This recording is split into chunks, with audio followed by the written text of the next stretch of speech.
کی انجیل مقدس اس کا پہلا باب اس کی 34ویں آیت لکھا ہے، مریم نے فرشتہ سے کہا، یہ کیوں کر ہوگا جبکہ میں مرد کو نہیں جانتی۔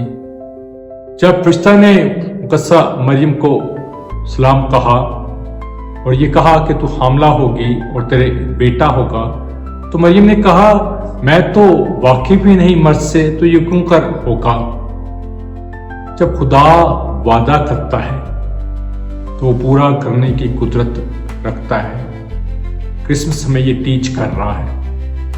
جب خدا وعدہ کرتا ہے تو وہ انسان کی کسی قابلیت پر نظر نہیں کرتا، کسی بھی اس کی طاقت پر، ابیلٹی پر انحصار نہیں کرتا۔ جب خدا وعدہ کرتا ہے تو وہ کرنے کی قدرت رکھتا ہے۔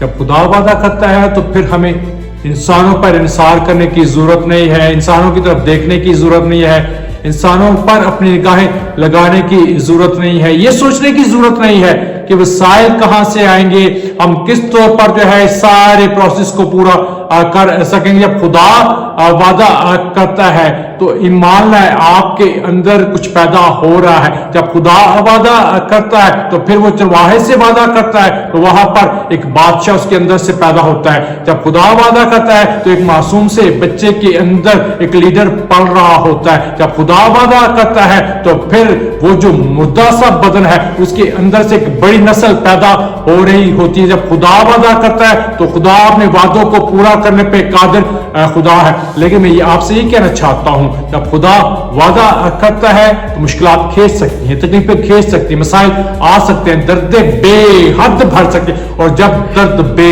حد بھر جائے تو ایمان لائے کچھ پیدا ہونے والا ہے۔ ایمان لائے آپ کچھ پیدا کرنے والے ہو، ایمان لائے آپ کا معجزہ تیار ہے اور وعدہ پورا ہونے والا ہے۔ یسوع کے نام میں آمین۔